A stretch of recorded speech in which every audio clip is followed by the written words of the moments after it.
Hello students, I hope all of you are doing fine and welcome to today's session. Today we are going to talk about Para-Jumbles, right? This is going to be an introductory video where we are going to discuss about the basics of Para-Jumbles, and as we progress through these sessions, we are going to discuss Para-Jumbles in detail, right? So let us start with getting to know what do we exactly mean by Para-Jumbles. So Para-Jumbles, they are basically questions pertaining to verbal reasoning where a paragraph sentences are jumbled and they are presented or given in a random order. They are not present in an orderly manner. The order is going to be random, it is going to be jumbled, and the task is to arrange them logically to form a coherent, meaningful paragraph, right? So, for example, let's say a paragraph has four sentences A, B, C, D. And these sentences have been broken down into A, B, C, and D. Now, these sentences would be given in a jumbled manner, right? There would be a sense of disarray, and the task is to arrange these sentences in an orderly manner so that the paragraph makes sense, so that the paragraph is coherent. Now, the sentences that would be given to us, there could be four sentences, there could be five sentences, or there could be six sentences. Obviously, as the number of sentences increases, the complexity of the question also increases. So minimum you can expect four sentences, and maximum, let's say, six sentences. Now, what are the different types of questions that we can expect? First, very simple, you would be given 4 to 6 jumbled sentences, and what you have to do is you have to arrange them in a coherent paragraph, in a meaningful paragraph. Now, there are certain questions in which the first sentence, which is the introductory sentence, and the last sentence, which is the concluding sentence, those sentences are fixed. You cannot move those sentences. So let's say we have six sentences. Let's say we have six sentences: S1, P, Q, R, S, and S6. Right? Now, in certain questions, the first sentence, which is the introductory sentence, which is S1 in this case, and the last sentence, which is the concluding sentence, which is S6 in this case, these sentences would be fixed. You cannot touch these sentences. So this is the introductory sentence, this is the concluding sentence. Now, what you have to do is arrange the sentences in between them in perfect order. So these sentences, the sentences that are present in between the introductory and the concluding sentence, these sentences would be jumbled, and you have to arrange them in an orderly manner. So first type, where there would be no fixation of sentences, right? So for example, 5 sentences are given. You do not know which sentence is the introductory sentence. You do not know which sentence is the concluding sentence, and you have to arrange them in an orderly manner. The second type of question, where the first, the introductory sentence, and the last, the concluding sentence, would be fixed. You cannot change their sequence, right? You cannot change their order. So you have to change the order of the sentences that are present in between these two sentences. All right. The third type of question,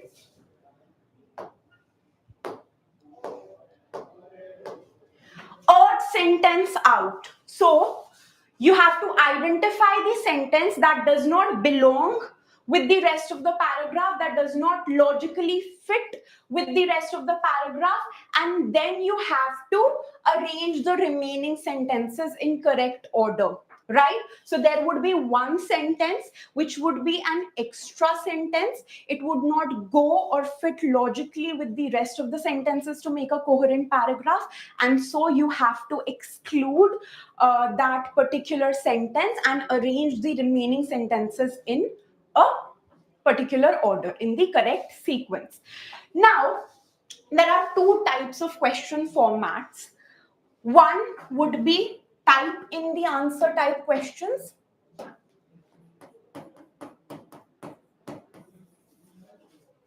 Type in the answer, it means that you are not given any MCQ choice, right? So for example, there are, let's say, 5 sentences A, B, C, D, E. You are not provided with any MCQ or any options. So you have to very logically arrange these particular sentences in the correct order and type in the entire answer. So, for example, if I think that the order should be B, C, D, A, E, you actually have to type in the entire sequence. No help. These questions are slightly more complex. They are more difficult than the MCQ questions. MCQ questions are a lot easier. You would be given 4 options, and from those 4 options, you have to select the correct option. So MCQ questions are quite easier as compared to type in the answer type questions, right? Now, there are certain tips and tricks that we can keep in mind in order to solve such questions that would make solving such questions a bit easier for us, that would give us a sense of direction as to how to solve such questions, how to go about such questions. So let's go through these tips and tricks, some of them, and at the end of the discussion that we are going to have, we are going to solve 5 or 6 questions. Today we are just going to focus on type in the answer type questions, and in the upcoming classes we'll be discussing other questions, other versions as well, right? So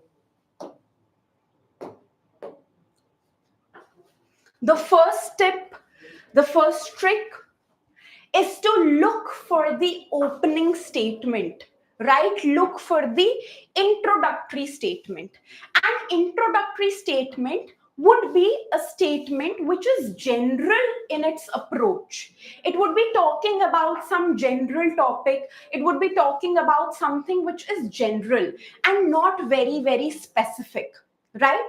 Because the idea when we solve such questions, the basic idea is that we move from general statements to specific statements.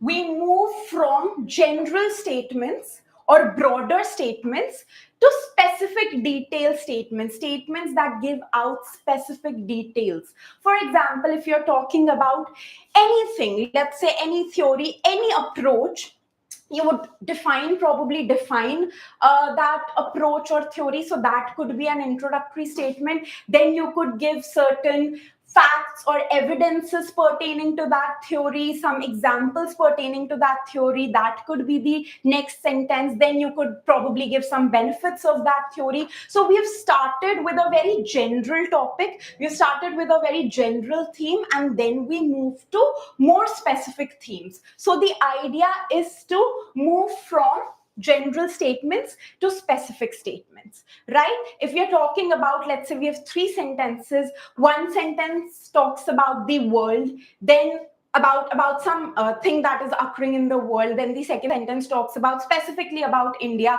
the third sentence talks about Delhi, right? So we'll give preference to the sentence that talks about the world, then the sentence that talks about India, and then probably the sentence that talks about Delhi. It's an inverted triangle approach, right? It is an inverted triangle approach that we are going to follow. So introductory statements, they would more, in general, they would be general statements, right? They could introduce a person, they could introduce a place, a committee, they could define any principle, any theory, anything that is very, very general in its approach. And then we move to specific details. Similarly, we can identify closing statements as well. Closing statements more or less would have concluding words like therefore or thus, right? Therefore, thus, these words in themselves are concluding words when you're trying to conclude something, right? So look out for such keywords, right? And an opening statement could have a keyword like in the beginning or something of that sort. I'm just giving an example. So look out for keywords, and first thing that you need to do, to not just keep reading the sentences over and over again. It's just going to confuse you. Try to look out for certain hints and certain clues that obviously we're going to discuss about as we progress through the class. But try to look for some hints, some keywords that would actually help you define, okay, this looks like an introductory statement, or this has this particular keyword, so it looks like a concluding statement, right? Next, noun and pronoun approach. So what is this approach? Pronouns like he, she, they, it, them, their, him, her, etc. are used when the person being talked about has already been introduced. Personal pronouns always refer to a person, place, or a thing. If a sentence contains a personal pronoun without specifying the person, place, or thing, it refers to the person, place, or thing that must have appeared in the preceding sentence. Right? So let's say we have two sentences. First sentence reads that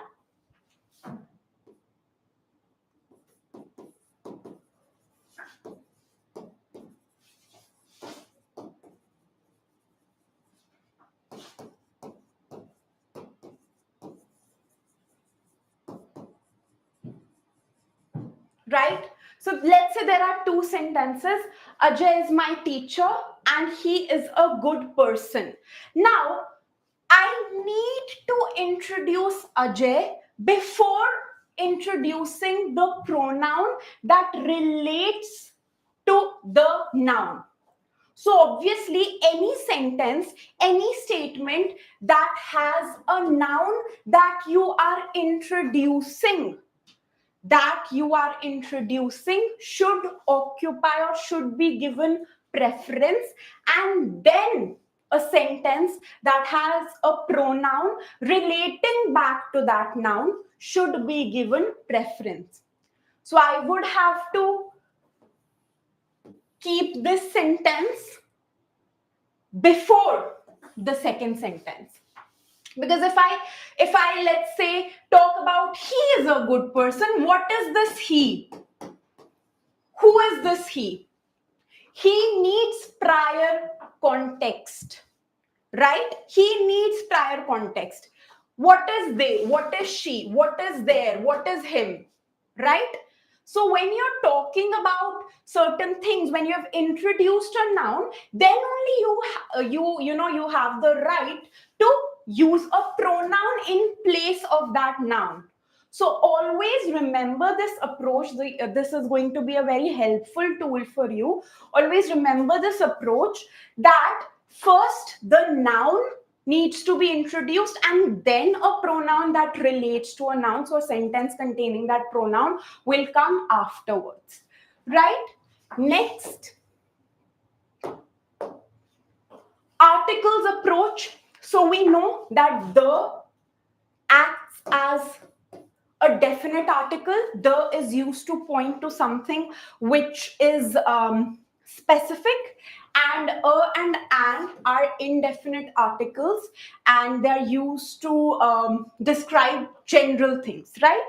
Now again, let's say there are two sentences. I bought a white gown. The gown has pink crystals on it, right? So when I said I bought a white gown, I am introducing the gown. I am introducing the gown, and therefore I've used a general article, which is a, right? But when I talk about the gown for the second time, now I'm pointing towards this specific gown. So now I'm going to use the gown has pink crystals on it. Which gown? This gown, the white gown, has pink crystals on it. So statements that have a or an, they generally are used when we're introducing a person or a subject or a topic and assuming that the reader is not acquainted with that thing. And when do we use the? When we've already introduced our subject. So obviously, sentences containing a or an would be given preference, and then sentences using the would be given preference, right? You cannot say the gown has pink crystals on it first and then say I bought a white gown. No. You have to say that I bought a white gown and the gown has pink crystals on it. It cannot be the other way around. So you have to give preference to sentences that have indefinite articles like a and then you have to give preference to sentences that have definite articles. Next,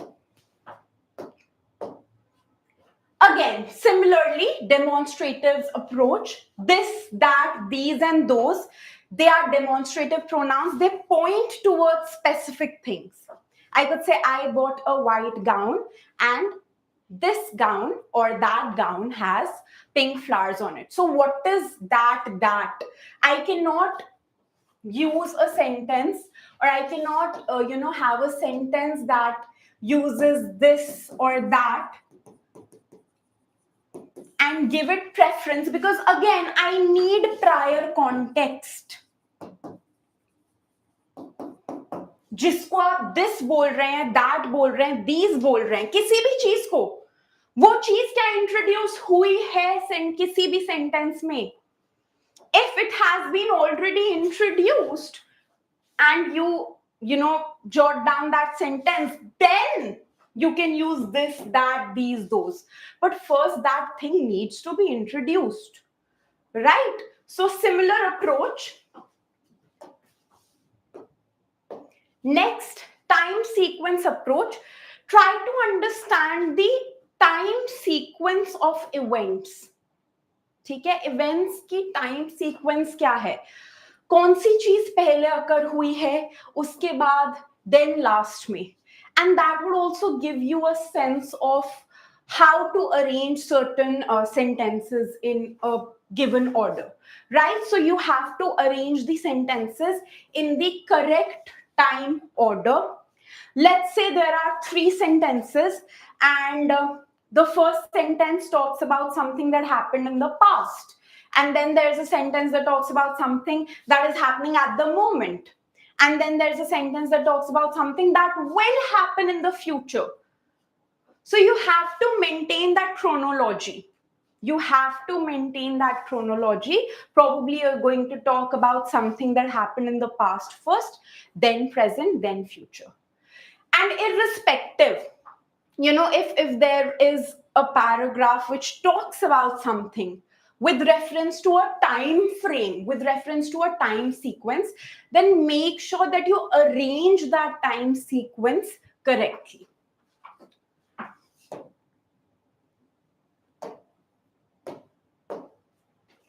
Next, acronym approach.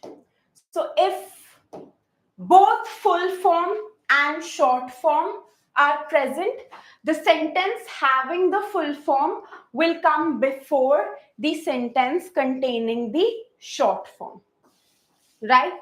If there is a sentence let's say that talks about the World Health Organization.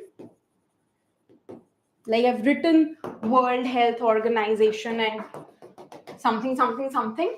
And then the second sentence, instead of using the full name, it just uses the short form.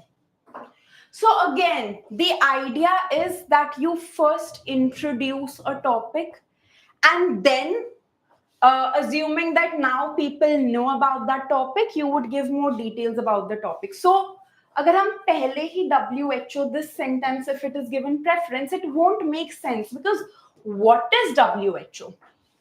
We cannot assume everyone to just know the full form. So we would give preference to the sentence that has the full form. So the sentence containing World Health Organization would come first. And now, because we all know what WHO is, it is World Health Organization. Now, instead of using the entire full form, I could just use its short form, right? So this sentence would come first, the sentence that has the full form, and after that, the sentence that uses the short form would come. All right, next. Sentence example. A sentence or a theory followed by its example can make a good mandatory pair. What do we mean by a mandatory pair? Mandatory pair are two or more sentences that go together. That are placed together in a para-jumble. And identifying these pairs could be a great help in solving questions pertaining to para-jumbles. For example, how it could be a great help. Let's say I have four options, A, C, B, D, A, B, C, D, A, D, B, C, and let's say we have A, C, D, B. Now, let's say there are four sentences and I am quite confused about the question, but one thing I know for sure, and what is that one thing I know for sure, is that A and D form a mandatory pair. मतलब अगर A introductory sentence है तो D उसके बाद आएगा ही आएगा. Maybe it is a theory example relationship, maybe it is a cause and effect relationship, I don't know, but I am pretty sure that A will be followed by D, and therefore A and D make a mandatory pair. I'm not quite sure about what would come next, if B would come next or if C would come next, not quite sure about that, but I know for sure that A and D form a mandatory pair. I just have to look at the option that has A and D together, and that would be my correct answer. So sometimes just recognizing mandatory pairs would be of great help. So one such mandatory pair, noun pronouns form a mandatory pair, cause and effect form a mandatory pair, sentence and example form a mandatory pair. So for example, you're talking about something and then you give its example. So for example, blah, blah, blah, right? So this generally forms a mandatory pair when you talk about something and then immediately you're giving its examples. So that can form a good mandatory pair, right? So look out for mandatory pair. Sentence example is one mandatory pair. Noun and pronoun could make another good mandatory pair. Cause and effect could make a good mandatory pair, right? Cause describes an action or an event, and effect describes the consequences of that action, right? And generally, cause and effect, they make a mandatory pair. You talk about the cause first, as to why something, if it is happening, why is it happening, and then you talk about its consequences. So then you talk about the effect. So cause and then effect. So cause and effect could make a good mandatory pair. How do you recognize cause and effect? Now, cause, they are giving you a reason as to why something is happening or has happened. And so it would probably use words like because, due to, since, as, the reason is, right? So these keywords could help you identify the cause in a sentence. Effect would generally have words like as a result, therefore, thus, consequently, hence, accordingly, so, right? So you have to make sure that cause would come first, and then followed by it would be the effect. And cause and effect always make a mandatory pair, right? So this is another example where looking at a paragraph, you can guess that okay, these two sentences are going to make a mandatory pair, and that would actually help you solve certain questions. Next, identifying transition words. What do we mean by transition words? Transition words are words that connect two sentences, that rationally and logically connect two sentences in a para-jumble.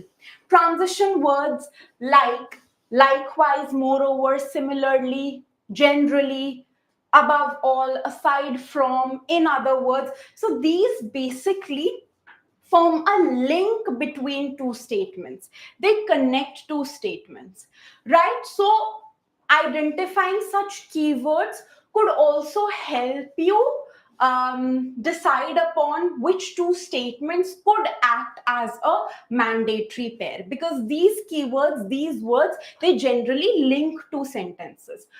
Not a rule, but mostly we see that an introductory sentence would not start with a transition word, right?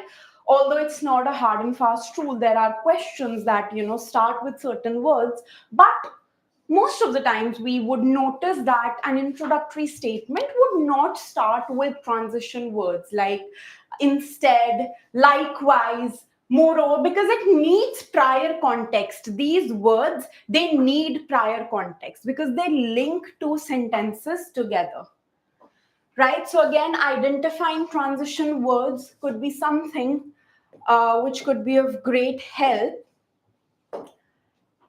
Now let's have a look at the questions. These questions are type in the answer type questions. So we do not have options at our disposal. We need to write down the entire sequence on our own. So let's have a look at the first sentence. The woodlands canopy receives most of the sunlight that falls on the trees.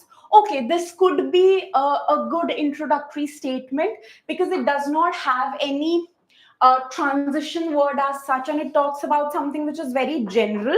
So okay, I can consider this to be a good introductory statement. But before jumping to any conclusions, let's have a look at the other statements as well. So the next statement talks about swifts do not confine themselves to woodlands but hunt wherever there are insects in the air. We have not talked about swifts, and moreover, this seems a bit off. So let's move to the second sentence. With their streamlined bodies. What is this there? What is this there? This needs some prior context. So obviously this cannot be our introductory statement. Hundreds of thousands of insects fly in the sunshine up above the canopy, some falling prey to swifts and swallows. Swifts and swallows are types of birds. So, okay, now we understand what this swift is. So, this has been introduced in option 4.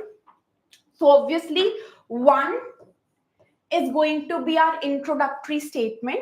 The woodlands canopy receives most of the sunlight that falls on the trees.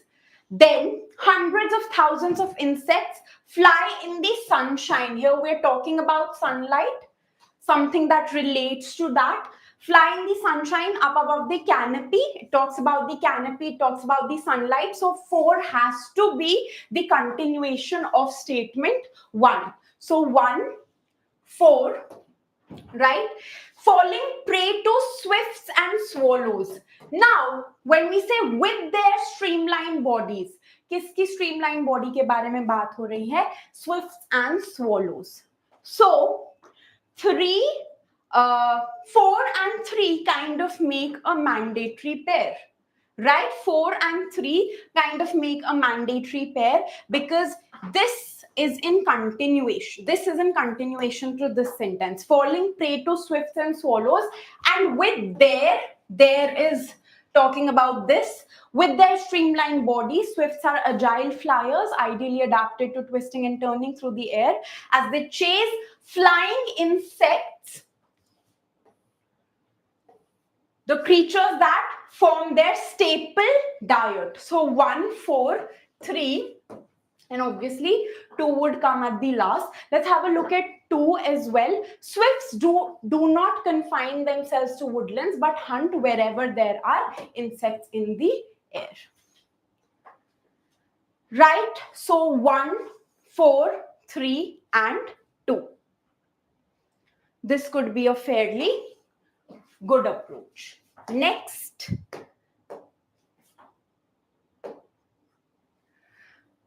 Next question, such a belief. What are we talking about? Which belief? Need prior context. So cannot be our introductory statement. These parts, what parts? Demonstrative pronoun. These parts, what parts are we even talking about? Need prior context cannot be our introductory statement. Historically, the notion of balance of nature is part observational, part metaphysical, and not scientific in any way. Okay, this could be an introductory statement. Let's have a look at 4. It is an example of, what is it? Pronoun. We need a prior context for this. So 3 has to be our introductory statement. It is an example of ancient belief. What? This particular thing. It यहाँ पे इस theory को represent कर रहा है. So it is an example of an ancient belief system called teleology. The notion that what we call nature has a predetermined destiny associated with its component parts. Right? So 3, 4. Now the sentence ends with the parts and it is continued into these parts.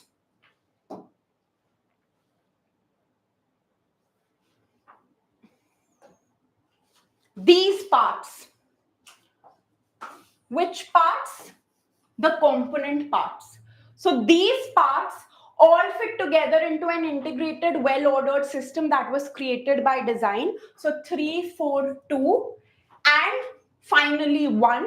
Such a belief in the harmony of nature requires a purpose, presumably imposed by the goodness and wisdom of a deity. All right, let's have a look at the next question. People with dyslexia have difficulty with print reading, and people with autism spectrum disorder have difficulty with mind reading. So it talks about two things. It talks about print reading and it talks about mind reading, but we do not have any prior information or prior context pertaining to these two words. So let's have a look at the other statements. An example of a lost cognitive instinct is mind reading, our capacity to think of ourselves and others as having beliefs, desires, thoughts, and feelings. So, probably introducing this for the first time. So, this could be an introductory statement. Mind reading looks increasingly like literacy. So, this elaborates upon mind reading. Right? This elaborates upon mind reading. 2, introduces the topic of mind reading, and 3 elaborates upon mind reading. Right? So 2, then 3, then 1 talks about both print reading and mind reading. Mind reading we have been introduced with. Now we have to look for a statement that talks about print reading, and only then the first statement would make sense. So 4th is our statement that talks about print reading. Print reading, like mind reading, varies across cultures. So like mind reading here gives us a clue that we already know about mind reading. So obviously this statement would come before 4, because statement 4 assumes that we already know about mind reading, and therefore sentences pertaining to mind reading should come first in the sequence. So 2, 3, 4. Print reading, like mind reading, varies across cultures, depends heavily on certain parts of the brain, and is subject to developmental disorders. And then first, people with dyslexia have difficulty with print reading, and people with autism spectrum disorder have difficulty with mind reading. So this would be the correct sequence: 2, 3, 4, and 1. So this is how you need to look for certain keywords, look for certain clues and hints, and so as to decide the sequence of the sentences. Let's have a look at the next question. So now, first statement starts with, it also has what? A pronoun that needs some prior context. So this cannot be our introductory statement. Next, completed in 2006, the Very Large Telescope has 4 reflecting telescopes, 8.2 meter in diameter, that can observe objects 4 billion times weaker than can normally be seen with naked eye. Okay, this could be our introductory statement. Let's have a look at the other sentences. This configuration, what is this? Needs prior context, cannot be our introductory statement. When these are combined, क्या है ये? These cannot be our introductory statement. So our introductory statement by default, it has to be 2. Now, completed in 2006, the Very Large Telescope has 4 reflecting telescopes, 8.2 meter in diameter, that can observe objects 4 billion times weaker than can normally be seen with naked eye. If we look at 1, it also has 4 movable auxiliary telescopes, 1.8 meter in diameter. So this it correlates to sentence 2. This it correlates to sentence 2. So 2, then 1. If we look at 4, when these are combined to large telescopes, what does these represent here? The 4 movable auxiliary telescopes. What does these represent here? The 4 movable auxiliary telescopes. It talks about when these are combined with the large telescopes, right? So 2 talks about the large telescopes, 1 talks about 4 movable telescopes, and then 4 talks about the combination of the large telescope and the movable telescope. So when these are combined with the large telescopes, they produce what is called interferometry, a simulation of the power of a mirror, 16 meter in diameter, and the resolution of a telescope of 200 meter. So 4 would be next, and then this configuration. What configuration are we talking about? Combining the auxiliary telescope and the large telescope. So this configuration enables one to distinguish an astronaut on the moon. So 2, 1, 4, and 3. All right.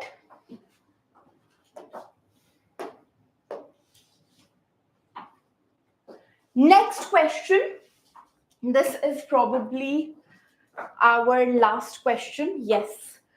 So, while you might think that you see or are aware of all the changes that happen in your immediate environment, there is simply too much information for your brain to fully process everything.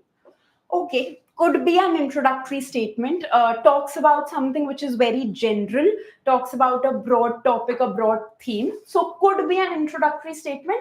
Let's have a look at the other statements. Psychologists use the term change blindness to describe this tendency. This tendency. What tendency? We need a prior context. This tendency of people to be blind to changes though they are in the immediate, even though they are in the immediate environment. So, I mean, let's see. Most probably it won't be our introductory statement. Next, it cannot be aware. What cannot be aware? Need a noun to correlate with the pronoun it. We need a noun to correlate with the pronoun it. So obviously this cannot be our introductory sentence. Sometimes big shifts happen in front of your eyes and you're not at all aware of these changes. Again, these changes could not be our introductory statement. So let's look at one. While you might think that you see or are aware of all the changes that happen in your immediate environment, there is simply too much information for your brain to process everything. It cannot be aware. It here represents brain. It here represents brain. It cannot be aware of every single thing that happens in the world around you. Right? So first statement talks about that it is too much information for the brain to process everything. So one, and then it cannot be aware. It here talks about the brain. So noun, pronoun, mandatory pair. It cannot be aware of every single thing that happens in the world around you. So three. Sometimes big shifts happen in front of your eyes and you're not at all aware of these changes. Elaborates more on the topic that has been discussed. And lastly, conclusion. Psychologists use the term change blindness to describe this tendency of people to be blind to changes even though they are in the immediate environment. So 2 is going to act as our concluding statement, right? So I hope all of you were able to garner some information pertaining to Para-Jumbles. This was an introductory video. It's a vast topic. There are many different variations of questions that could come. We have just started with one basic type. In the upcoming classes, we're going to discuss about more types of questions and patterns of questions that come. And this is the difficult part where you need to type in the entire answer. You yourself would feel that when we are solving questions that are MCQ based, it would be much easier to solve the questions, because if you get an idea about what the mandatory pair is going to be, and if that mandatory pair you're able to spot in your multiple choice question in the options that are given to you, it would be fairly easy. Much easier for you to solve such questions, right? This is the difficult part where you're absolutely clueless, you have no help, and you have to write the entire sequence yourself, right? So I hope you found today's class useful, today's session useful. Please stay tuned for the upcoming classes where we would be discussing more questions, difficult questions, different patterns, and let's together perfect Para-Jumbles. Thank you so much, everyone, and thank you for watching.